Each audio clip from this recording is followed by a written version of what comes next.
మనిషిని ఓడించేది అపజయం కాదు. మళ్ళీ గెలవనేమోనన్న అపనమ్మకమే ఓడిస్తుంది.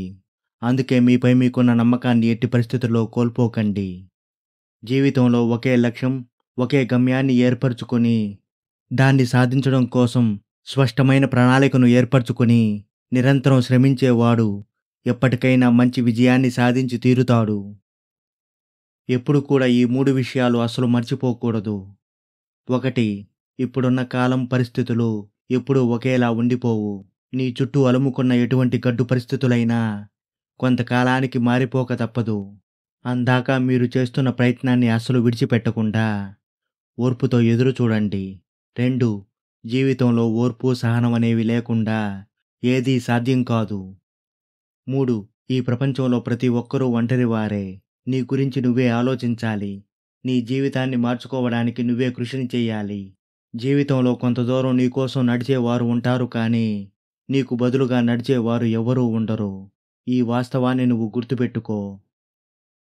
జీవితంలో మంచితనం అనేది మంచిదే.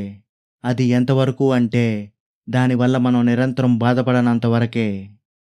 మన దగ్గర లేని వాటి గురించి నిరంతరం తలుచుకుంటూ బాధపడుతూ ఉంటే, ఉన్న సంతోషాన్ని కూడా కోల్పోతాం. జీవితంలో సరైన సమయం కోసం ఎదురు చూస్తూ కాలాన్ని గడిపేయకు. జీవితంలో నీకొక లక్ష్యం, దాన్ని ఎలాగైనా సాధించి తీరాలన్న దృఢ సంకల్పం నీకుంటే, ప్రతి క్షణం మంచి సమయమే. ఒకరిని తొక్కేసి పైకి రావాలని ఆలోచిస్తూ ఉంటే, నువ్వేదైతే ఆలోచిస్తూ ఉంటావో, జీవితంలో నీకు కూడా అదే జరుగుతుంది.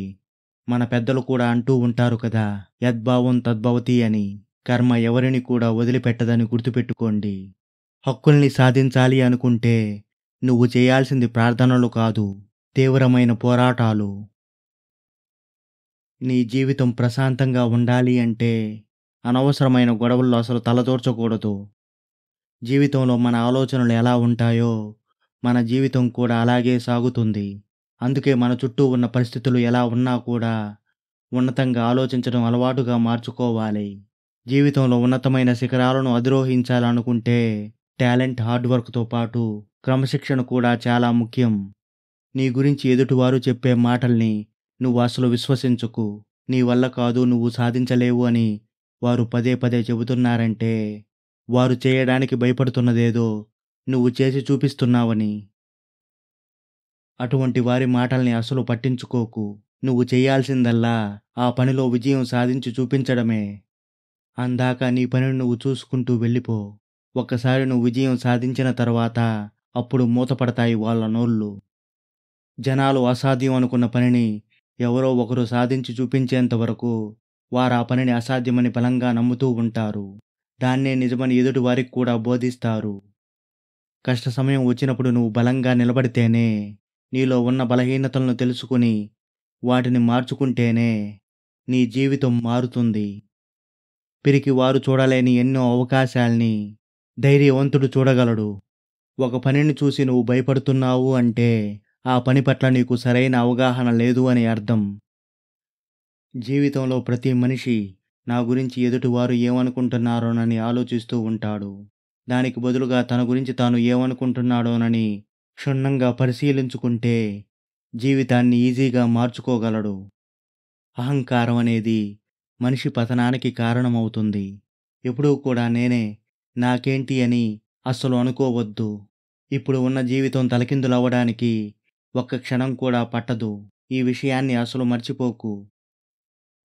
నీవు నీ జీవితంలో ఒక్కొక్క మెట్టు ఎక్కుతూ ఎదుగుతున్న సమయంలో, నీ మార్గంలో ఎదురవుతున్న వారిని అసలు పట్టించుకోకపోతే, రేపటి రోజున ఎక్కిన మెట్లన్నీ దిగాల్సి వచ్చినప్పుడు, వారే నీకు అడుగడుగునా తారసపడతారన్న విషయాన్ని అసలు మర్చిపోకు.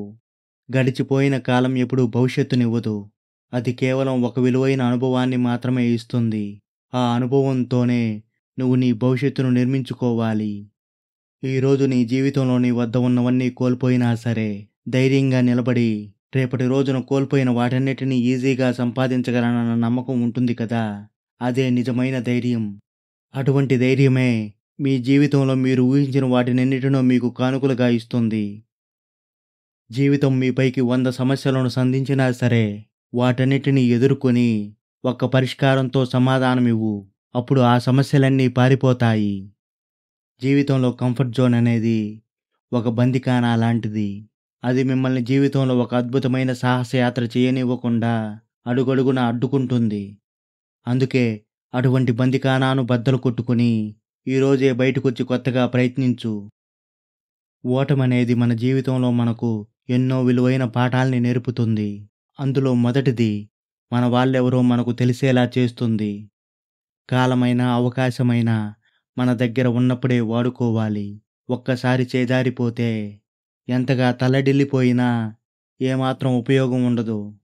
ఈ లోకంలో ప్రతీదీ 2 సార్లు సృష్టించబడుతుంది. ఒకటి ముందు మన మనస్సులో, రెండవది ఈ వాస్తవ ప్రపంచంలో. బలహీనమైన మనసు కలవారే తమని తాము ఎదుటివారితో పోల్చుకుంటారు. బలవంతులు మాత్రం తమ పని తాము చేసుకుంటూ నిరంతరం మెరుగుపరుచుకోవడానికి ప్రయత్నిస్తూ ఉంటారు. పరిస్థితులు ఎంత దుర్భరంగా ఉన్నా సరే, తమ శక్తియుక్తులతో దానిని తమకు అనుకూలంగా మార్చుకునేవాడే నిజమైన విజేత. మనకు ఎంతో అవసరమైన పనుల్ని వాయిదా వేయడం, అనవసరమైన విషయాల్లో తలదూర్చడం, ఈ 2 పనుల వల్ల మన సమయం వృధా అవుతుందే కానీ, మనకు ఏమాత్రం ప్రయోజనం ఉండదు. నువ్వు గెలవడం కోసం మాత్రమే నీ పోరాటాన్ని చెయ్యి. అంతేకాని ఎదుటి వారిని ఓడించడానికి మాత్రం కాదు. నేడు ఎదురైన ఓటమి నీలో కసిని రగిలించకపోతే, రేపు గెలుపు ఇచ్చే ఆనందాన్ని నువ్వు ఎలా అనుభవించగలవు? ఒక్కసారి బాగా ఆలోచించు. జీవితంలో వచ్చే ప్రతి సమస్యను పెద్దదిగా చూసి, దాన్ని చూసి అతిగా భయపడిపోయి, నీ జీవితాన్ని దుర్భరంగా మార్చుకోకు. ఆ సమస్యలోని వాస్తవాన్ని ముందు గుర్తించు. ఆ సమస్యను సానుకూలంగా అర్థం చేసుకోవడానికి ప్రయత్నించు. ఆ సమయాన సానుకూలంగా ఆలోచించు. అప్పుడు ఆ సమస్య నీ జీవితం నుంచి పారిపోతుంది. నీలో పేరుకుపోయిన భయం ఎప్పుడైతే తొలగిపోతుందో, అప్పుడే జీవితం మళ్ళీ కొత్తగా మొదలవుతుంది. జీవితం మనల్ని ఎన్నో మలుపులు తిప్పుతుంది. ఇంకెన్నో కొత్త కొత్త అనుభవాలను పరిచయం చేస్తుంది. అది నేర్పించే పాఠాల్ని, గుణపాఠాల్ని నేర్చుకుంటూ ధైర్యంగా ముందుకు సాగిపోవడమే జీవితం. కేవలం ఆలోచించినంత మాత్రానే ఏమీ జరగదు. ఆ ఆలోచనను ఆచరణలో పెడితేనే అంతా సాధ్యమవుతుంది. గుండెల్లో కొండంత బాధ పేరుకుపోయి ఉన్నా, ముఖంపై చిరునవ్వును చెరగనివ్వని వాడే నిజమైన ధీరుడు. మన గొప్పతనం చెప్పే మాటల్లో కాదు, చేసే పనిలో తెలియాలి. అదే మన వ్యక్తిత్వానికి నిజమైన ఆనందాన్నిస్తుంది. మన నోటి నుంచి వచ్చే ప్రతి మాట ఒక అద్భుతమైన మంత్రమే. దానికి అపూర్వమైన శక్తి ఉంది. అటువంటి మాటల్ని సరిగ్గా ఉపయోగించుకుంటే ఎల్లవేళలా మనకు సఖ్యత చేకూరుతుంది. ఒక మనిషి యొక్క విజయానికి సరిహద్దులు ఏవి అంటే నిజానికి ఏవీ లేవు. కానీ మన మనసు మాత్రం మన విజయాలకు ఎన్నో సరిహద్దుల్ని నిర్ణయిస్తుంది.